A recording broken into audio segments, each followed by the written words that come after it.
내란 혐의로 입건된 한덕수 전 국무총리와 최상목 전 경제부총리가 출국 금지됐습니다. 혐의를 입증할 확실한 물증이 나왔을지가 관심인데요. 향후 계엄 수사 어떻게 진행될지 짚어보겠습니다. 김광삼 변호사와 함께합니다. 어서 오십시오. 네, 안녕하세요. 네, 한번 정리를 해보면 경찰이 한덕수 전 국무총리 그리고 최상목 전 경제부총리 출국 금지를 했고요. 그리고 이상민 전 행안부 장관은 지난해 12월부터 출국 금지였는데 이걸 또 연장했습니다. 자, 혐의 입증의 확실한 물증, 이른바 스모킹건 확보했다고 봐야 할까요? 지금 이전에 이제 그 대통령실에 있던 CCTV 네. 폐쇄 회로에 대해서 사실 경찰이나 이제 검찰에서 그 증거를 몇 번 확보하려다가 결국 확보를 못했죠. 그 이유는 이거 어떻게 보면 이제 보안 장소이기 때문에 관리자 승인 없이는 사실은 이걸 확보하기 어려웠어요. 그래서 계속적으로 이제 거부를 했기 때문에 이거 확보를 못했는데 이번에 이제 CCTV를 확보했어요. 근데 CCTV를 어느 곳에 있는 걸 확보했냐고 하면 대통령 집무실 있잖아요. 그 대통령 집무실 옆에 이제 대접견실이 있는데 거기에서 이제 국무회의를 합니다. 그래서 그곳에 있는 CCTV하고 그다음에 거기서 대통령 집무실 안에 이제 복도가 있거든요.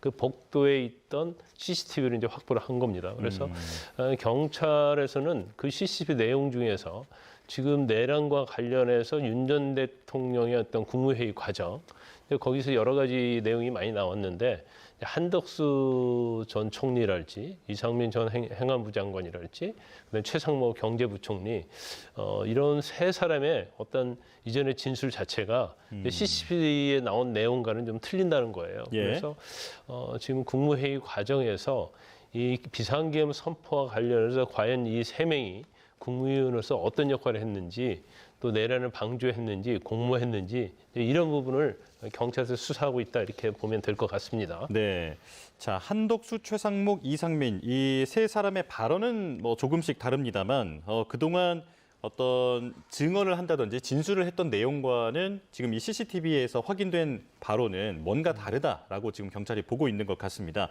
자, 만약에 이들의 진술이 그동안에 어떤 거짓말이었다라고 밝혀지게 된다면 이게 어떤 혐의가 되는 겁니까? 이제 거짓말인데 어떤 거짓말이냐가 중요하겠죠. 예. 지금 한덕수 권한대행이나 지금 세 명의 일치된 의견은 다 이제 비상계엄을 말렸다는 취지거든요. 그런데 지금 경찰이 들여다보고 있는 측면은 어떤 거냐면 이제 한덕수 전 총리 같은 경우에는 계엄을 다 반대했다는 거 아니에요. 네. 그런데 비상계엄 선포문이 있는데 그 선포문을 자신은 보지 못했고 나중에 계엄이 국회에서 해제 의결된 다음에 계엄이 해제됐잖아요. 그 이후에 자기 사무실로 갔는데 양복 뒷주머니에 비상계엄 선포문이 있었다는 거예요. 예. 그래서 이 비상계엄 선포문을 언제 받느냐가 중요하고 또 선포와 관련해서 어떤 행동을 취했느냐 이 부분은 아마 수사할 가능성이 크고요. 최승목 권한대행은 이제 비상입법기구 창설 쪽지가 중요한 거거든요. 예. 그래서 이제 누군가 건네줬다고 하는데 이것을 뭐 자기는 실질적으로 잘 보지 않았다 이렇게 얘기하고 있기 때문에 이거 자체는 계엄을 선포하면 국회를 무력화시키고 비상입법기구를 설치해서 이걸 운영하겠다. 그런 취지 때문에 이 부분은 굉장히 비상계엄 내란 관련해서 중요한 부분이다 이렇게 볼 수가 있고요. 그다음에 이상민 전 장관 같은 경우에는 본인이 뭐 소방청에 단전단수를 지시했냐 여부에 대해서 이제 논란의 중심이 있는 인물인데 네. 자기는 단전단수를 지시하지 않았다는 거고 대통령실 집무실에 갔더니 책상 위에 그 쪽지가 있어서 그 얼핏 봤다는 취지로 얘기하고 있기 때문에 아마 이제 경찰에서는 CCTV 내용을 보니까 이 세 명의 진술이 CCTV에 나온 내용과 좀 다르다. 그래서 이제 그 부분을 이제 조사하려고 하는 것 같아요. 그런데 이제 일부에 대해서 저렇게 거짓말을 했다 하더라도 비상계엄 하는 거에 적극적으로 찬성하고 동조를 하지 않았다고 한다면 이제 내란의 방조나 이런 것은 뭐 죄는 될 수는 없습니다. 예. 그렇다면 내란 혐의 피의자로 지금 입건이 되어 있는 상황인데 내란 방조라든지 이런 부분까지는 조금 더 지켜봐야 할 것 같다라는 말씀이신데 그런데 만약에 CCTV 내용과 지금 이들의 움직임이나 진술이 뭔가 달랐다라고 하는 게 밝혀진다면 위증은 되는 겁니까? 그렇죠. 이제 내란죄에 있어서 어떤 가담, 고의성 그런 거에 대해서는 뭐 법적으로 명쾌하지는 않아요. 그래서 이제 조사 결과를 좀 봐야 할 것 같고요. 예. 이제 그 대신 만약에 CCTV 영상이라는 것은 이제 과학적인 증거 아닙니까? 그런데 CCTV 영상에 배치되는 증언을 지금 헌재에 가서 증언한 거 아니에요. 그러면 헌재 증언과 CCTV가 배치된다고 한다면 뭐 유증의 책임을 물을 수 있겠죠. 예, 그래서 그렇군요. 아마 그 부분까지 경찰에서 검토를 할 겁니다. 예.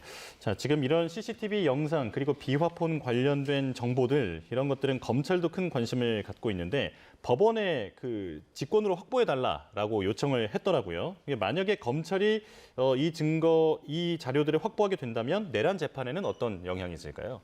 일단 지금 이제 특히 이제 검찰의 수사 자체는 뭐 국회에서 그때 거의 생중계되시피 한 내용이 이제 CCTV에 다 기록돼 있잖아요. 예. 그런 것들이 많이 있어서 내란죄 성립에 대해서 입증하는 데는 별 문제가 없을 거지만 지금 이전에 대통령실 집무실에 있던 이제 CCTV를 확보하려고 노력을 많이 했었잖아요. 예. 근데 결과적으로 관리자가 이제 거부해서 이게 안 됐거든요. 그렇다고 한다면 이제 CCTV 자체가 지금 경찰이 확보를 한 겁니다. 임의 제출 받아가지고. 그러면 지금 내란죄와 관련해서 수사하고 있는 재판부가 이제 저 부분에 대해서는 사실 이제 사실조회를 통해서 이걸 어떤지 아니면 다시 직권을 압수수색을 해서 또 임의 제출 받는 형식으로 해서 예. 이걸 또 확보할 수가 있어요. 그러면 내란 관련된 재판에 있어서는 그 당시에 어떤 국무회의 과정을 전체적으로 한번 스크린해보고 볼 수 있는 그런 하여튼 유력한 증거가 될 수 있는 겁니다. 예. 그래서 아마 이건 지금 윤 전 대통령 내란죄를 재판하고 있는 재판부에서 이걸 뭐 확보를 당연히 해야 한다고 보고요. 또 확보하는 데는 별로 문제가 없다. 저는 그렇게 봅니다. 그렇군요. 자, 그리고 경찰은 비화폰의 정보가 원격으로 삭제됐다라는 사실도 확인했습니다. 휴대폰으로 보자면 어떤 초기화가 됐다라고 비유할 수 있을 텐데, 자, 지금 지시자가 윤 전 대통령이다라고 하는 의혹이 나오고 있는 상황이거든요. 만약에 그게 사실이라면 어떤 혐의가 되는 겁니까? 그 윤 전 대통령도 증거인멸 교사가 될 수 있는 거죠. 이제 증거인멸죄라는 것은 자신이 자신의 죄에 대한 증거를 인멸하면 죄는 되지 않습니다. 아, 예. 그렇지만 자신의 죄와 관련된 증거에 대해서 만약에 제3자를 통해서 이걸 삭제 지시를 하면 그건 증거인멸 교사죄가 될 수 있는 거예요. 네. 그래서 지금 원격 삭제된 부분이 이제 윤석열, 총장원, 김봉식 전 경찰청장 이제 이와 관련된 것들이 이제 삭제가 됐다고 지금 전해지고 있잖아요. 그러면 삭제로 함으로 말미암아서 어떻게 보면 범죄 혐의에 있어서 어떤 유력한 증거를 삭제를 했을 때 이로 인해서 이제 혜택을 받는 사람이 누구냐 그걸 한번 봐야 할 것 같고 또 경호에 따라서 윤 전 대통령이 직접적으로 지시를 안 했다 하더라도 예. 그 당시에 경호처에 있던 사람이 이제 강성파로 알려진 김성훈 경호차장이잖아요. 그렇기 때문에 그걸 뭐 지시를 받고 한 것인지 아니면 차장이 임의대로 이걸 삭제를 한 것인지 이제 그런 부분에 대해서 이제 수사가 이루어져야 하겠지요. 아, 만약 경호처가 삭제했다라고 한다면 이게 정말 윤 전 대통령의 지시를 받은 것인지 아니면 어떤 자의적인 결정인지 이런 부분도 입증이 돼야 한다라고 말씀을 해주셨는데요.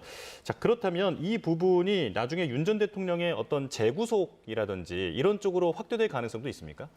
아마 제가 볼 때는 재판이 일단 진행이 돼야 할 거예요. 그리고 현 재판부가 구속 취소 결정을 내렸잖아요. 예. 그래서 증거인멸이나 이런 것들은 사실 이제 내란죄와 관련해서 보면 상당히 이제 경중을 따지면 좀 경미한 죄에 속하기 때문에 예. 설사 이런 죄에 대해서 이제 추가 기소가 된다 하더라도 아마 법정 구속까지는 가지 않을 것이다. 그리고 아마 재판을 하는 과정에서 경우에 따라서는 뭐 법정 구속할 수도 있겠죠. 그런데 대부분 이런 사건에 있어서는 선고를 하면서 이제 실형이 선고되는 경우, 유죄가 돼서 이제 그런 경우에 이제 법정 구속하는 경우가 굉장히 많죠. 뭐 따라서는 뭐 지금 경찰이랄지 이제 검찰에서 수사를 한 다음에 이 내용이 굉장히 엄중하다. 그러면 사실은 이제 법원서 법정 구속하는 거 말고 수사기관에서 따로 또 영장을 청구할 수 있는 여지는 뭐 있을 수 있습니다. 아, 예. 자, 그런가 하면 민주당이 주장한 내용인데요. 제보를 받았다고 합니다. 정진석 대통령실 비서실장이 PC를 파쇄하라는 지시를 내렸다. 이건데 만약에 제보 내용이 사실이라면 이건 또 어떤 문제가 되는 겁니까? 근데 민주당에서 주장하는 내용이에요. 그런데 이제 제보 내용 자체는 군 정보기관에 관련된 사람으로부터 제보를 받았다는 거죠. 그래서 어차피 이 정부가 바뀔 거니까 이제 PC를 파쇄하라. 그래서 인수인계 안 되도록 하라. 뭐 이렇게 했다는 그런 내용으로 제보를 받았다고 그래요. 그래서 예. 이제 제보 자체의 어떤 진실성이 좀 검증이 돼야 한다는 것이고 만약에 파쇄했다고 한다면 뭐 당연히 뭐 증거인멸과 관련된 부분이 있을 수 있고 PC 자체가 대통령 기록물이거든요. 그래서 저거는 대통령 기록물과 관련되기 때문에 반드시 이제 나중에 봉인을 해서 대통령 기록관으로 가야 하는 그런 중요한 거라고 볼 수 있거든요. 예. 그래서 뭐 대통령 기록물 관련된 것뿐만 아니라 대통령 기록물 관리법 위반 그리고 뭐 증거 인멸 뭐 이런 것이 문제가 될 수 있습니다. 그 증거 인멸이라는 게 만약 인정이 된다면 내란 그 혐의 피의자로도 볼 수 있게 되는 아니요, 겁니까? 그렇지 않죠. 내란 혐의 피의자는 비상계엄과 관련해서 거기에 적극적으로 동조하거나 아니면 공모를 하거나 어떠한 도움을 주거나 이제 이런 경우에 해당이 되는 것이지. 예. 일단 뭐 계엄은 끝난 지가 굉장히 오래됐잖아요. 뭐 12월 3일 날 그 당시로 끝났기 때문에 그 이후에 한 행위에 대해서는 내란죄와는 전혀 상관이 없어요. 왜냐하면 예. 계엄 자체가 이제 해제되었고 중단이 됐기 때문에 그래서 단지 이제 증거인멸이랄지 대통령 기록물 관련된 법률 이런 거에서 처벌받을 수는 있죠. 알겠습니다. 자, 그리고 이제 건진법사 전성배 씨 관련 수사 얘기를 해보겠습니다. 지금 경찰이 수사팀을 또 증원했더라고요. 이 수사 범위가 앞으로 더 넓어질 가능성이 있다라는 말일까요? 사실 뭐 이 수사 자체는 이제 코인 수사에서 시작이 된 거예요. 네. 그러다가 코인 수사에서 이제 건진법사를 조사하다 보니까 이제 여러 가지 것들이 나와서 이제 수사가 시작되는데 아마 처음에는 이제 부장검사 한 명의 이제 평검사 있었는데 지금 지난 2월에 또 2명을 추가로 파견을 했거든요. 네. 또 평검사 한 명을 또 다시 또 추가 배치를 했어요. 그래서 검사가 총 8명이 됐습니다. 이거 자체는 지금 수사 범위가 굉장히 확대되고 있고 수사할 내용이 굉장히 많다는 걸 의미할 수 있을 거예요. 더군다나 이게 단순히 뇌물이랄지 이제 청탁 수사가 아니고 뭐 상당히 광범위한 그런 수사가 될 가능성이 크다. 그래서 사실 검사가 한 8명 정도로 붙어서 수사를 한다는 것 자체는 상당히 이 사건 자체가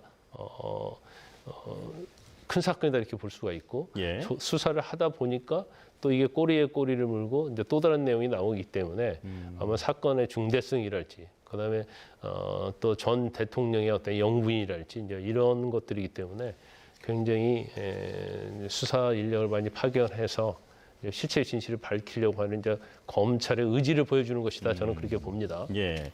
뜻밖의 방향도 말씀을 해주셨는데 인테리어 업체 21g의 대표의 아내가 이 샤넬 가방을 그 교환하는 과정에서 동행했다라고 하는 게 알려졌습니다. 이제 대통령실 관저 증축 계약 과정에서 특혜 의혹을 받았던 업체가 바로 이 21g이라는 곳인데 그렇다면 이쪽으로도 수사가 뭐 확대될 수 있다라는 얘기일까요? 뭐 지금 확대를 되고 있을 거예요. 일단 지금 건진법사가 이제 김 여사에게 샤넬백 이제 2개를 줬다는 겁니다. 네. 800만 원짜리 상당, 800만 원 상당 또는 1,200만 원 상당. 그런데 이거 자체가 이제 과연 김건희 여사에게 전달이 됐느냐 이제 그 부분을 이제 집중적으로 수사하고 있는 거예요. 그런데 지금 검찰이 이제 수사한 내용을 보면 샤넬 가방이 2개인데 이제 두 번째 가방 이제 2개 다 또 돈을 더 주고 교환을 했다는 겁니다. 근데 교환을 했다고 하는데 지금 주목을 받고 있는 사람이 김건희 여사와 수행비서인 유모 씨예요. 예. 근데 유모 씨는 이제 전에 코바나 컨텐츠에서 같이 일했던 사람이거든요.